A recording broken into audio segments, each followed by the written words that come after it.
मैं doctor Anupama Mishra, contractual assistant professor, TRL Nagpuri, Marwari college Ranchi. आज मैं PG नागपुरी 4th सेमेस्टर के लिए शोध प्रविधि के अंतर्गत CC 401 पेपर में शोध के प्रकार के विषय में चर्चा करूंगी। शोध के प्रकार में हम जानेंगे, शोध एक प्रक्रिया है जिसमें आंकड़ों का विश्लेषण करके किसी समस्या का विश्वसनीय समाधान किया जाता है। समस्या को दूर करने के लिए समाधान को खोजना ही शोध है। यदि व्यापक अर्थ में कहें तो शोध किसी भी क्षेत्र में ज्ञान की खोज करना या विधिवत गवेषणा करना होता है। वैज्ञानिक अनुसंधान में वैज्ञानिक विधि का सहारा लेते हुए जिज्ञासा के समाधान की कोशिश की जाती है। नई वस्तुओं की खोज और पुरानी वस्तुओं एवं सिद्धांतों का पुनः परीक्षण करना जिससे कि नए तथ्य प्राप्त हों, शोध कहलाता है। कहने का तात्पर्य है कि शोध उस प्रक्रिया या कार्य का नाम है जिसमें बोधपूर्वक प्रयत्न से तथ्यों का संकलन कर सूक्ष्मग्राही एवं विवेचक बुद्धि से उसका अवलोकन विश्लेषण करके नए तथ्यों या सिद्धांतों का उद्घाटन किया जाता है। शोध मानव समाज के समस्याओं के समाधान का रास्ता दिखाता है, हमारे ज्ञान का विस्तार करता है।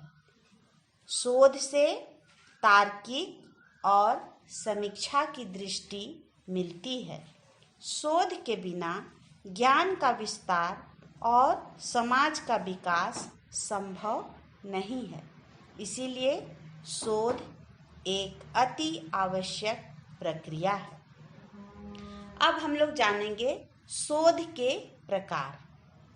शोध के प्रकार में हम देखेंगे कि शोध के कौन कौन से प्रकार हैं। शोध के 8 प्रकार निश्चित किए गए हैं।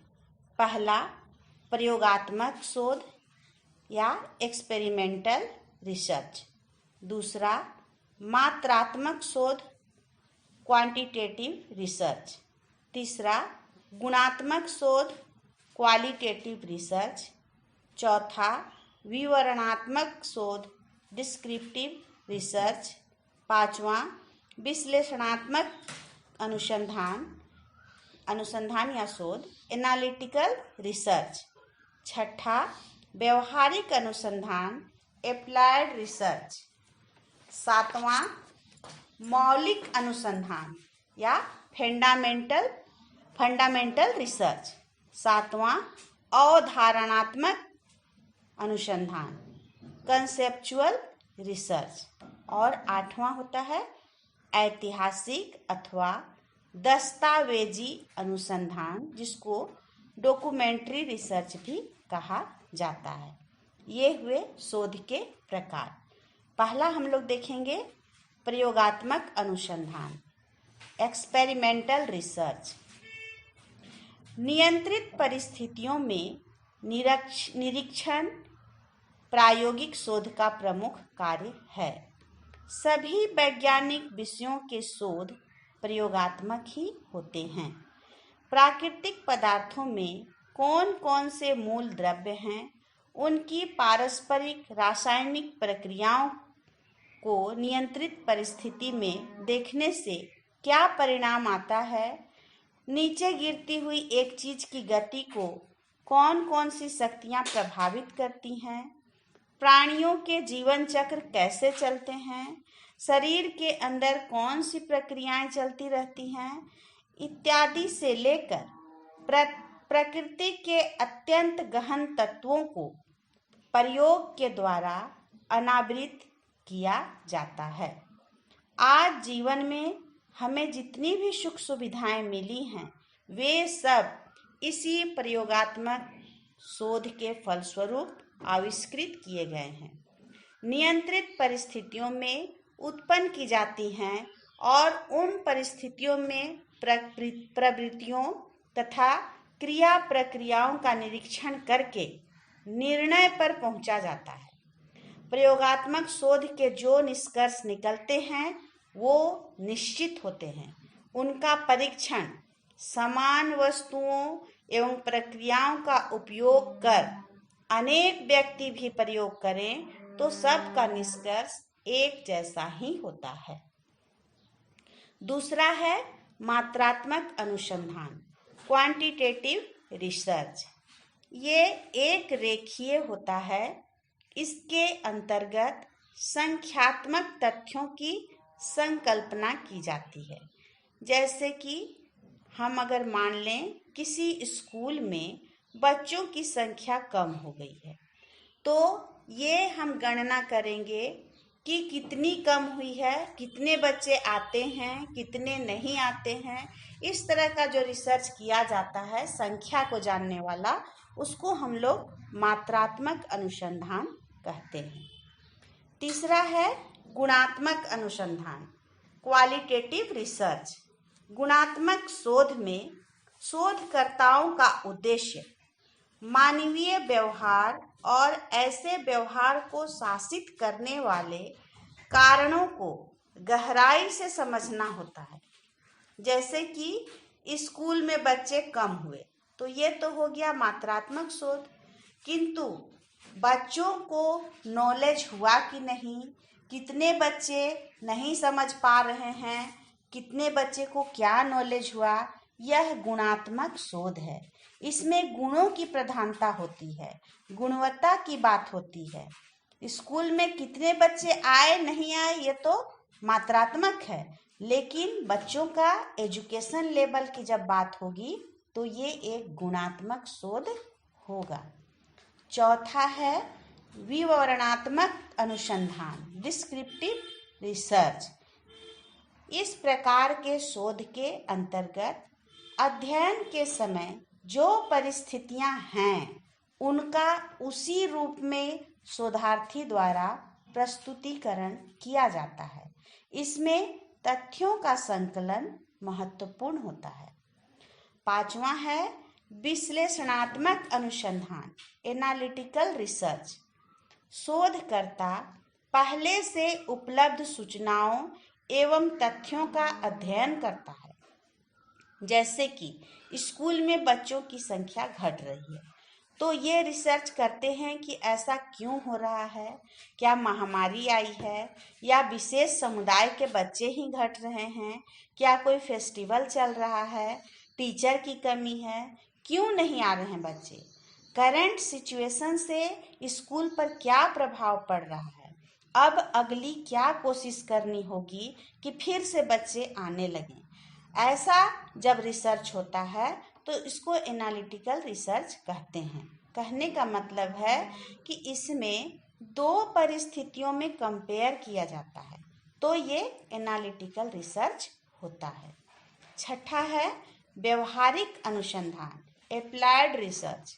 इस प्रकार के शोध में शोधार्थी द्वारा किसी समस्या के तुरंत समाधान की खोज की जाती है। इसे व्यवहारिक शोध कहा जाता है। इसके लिए शोधार्थी को एक निश्चित समस्या से जूझना पड़ता है।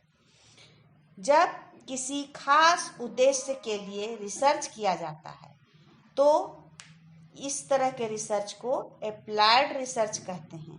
ये रिसर्च बड़े लेवल पर होता है, जैसे कि यूनिसेफ द्वारा, नेशनल गवर्नमेंट द्वारा किसी खास उद्देश्य के लिए इंफॉर्मेशन इकट्ठा किया जाता है। पारदर्शिता के साथ इसमें काम होता है। बड़े ऑर्गेनाइजेशन के द्वारा इसमें रिसर्च करके लार्ज स्केल में डाटा कलेक्ट किया जाता है। ये हुआ एप्लाइड रिसर्च। अब हम लोग देखेंगे सातवां है मौलिक अनुसंधान, फंडामेंटल रिसर्च।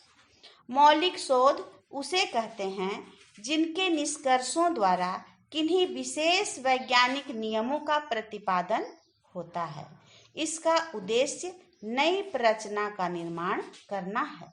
सूचना इकट्ठा करने के लिए शोध किया जाता है, इसे मौलिक शोध कहते हैं।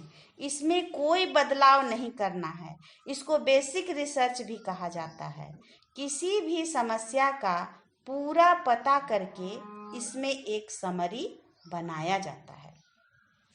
8वां है अवधारणात्मक अनुसंधान, कॉन्सेप्चुअल रिसर्च। अवधारणात्मक अनुसंधान में किसी समस्या के समाधान का अंदाज लगाया जाता है कि इसका कारण क्या हो सकता है। जैसे कि बच्चा का रिजल्ट अच्छा नहीं आया, तो अब इसके पीछे सोचना है कि क्या लॉजिक होगा, उसको सोचा जाए क्या रीजन हो सकता है।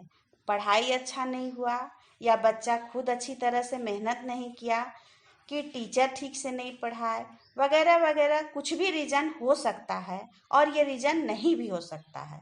किसी समस्या को लेकर जब अंदाज लगाकर जानकारी इकट्ठा की जाती है तो ये अवधारणात्मक अनुसंधान कहलाता है। अब 9वां है दस्तावेजी अनुसंधान या डॉक्यूमेंट्री रिसर्च। इसे ऐतिहासिक अनुसंधान भी कहा जाता है। यह शोध का सबसे प्राचीनतम रूप है। भाषा, साहित्य, इतिहास, दर्शन आदि से संबंधित शोधों में इसी शोध का विशेष महत्व होता है। मुख्य अध्ययन सामग्री प्रमाणित दस्तावेज ही होते हैं। कानूनी दस्तावेज, राजकीय दान पत्र, प्रलेख, व्यक्तिगत पत्र, लेखन, ऐतिहासिक लेखन आदि का अध्ययन करके उनसे अज्ञात तथ्यों का उद्घाटन किया जाता है। इनसे इतिहास, शासन, समाजशास्त्र, राजनीति आदि से संबंधित विश्वसनीय प्रमाण मिलते हैं। व्यक्तिगत पत्र, जीवनियाँ, आत्मकथाएं, संस्मरण, यात्रा वृत्तांत आदि भी दस्तावेज ही हैं जिनका उपयोग शोध के लिए किया जाता है। तो ये हैं शोध के प्रकार।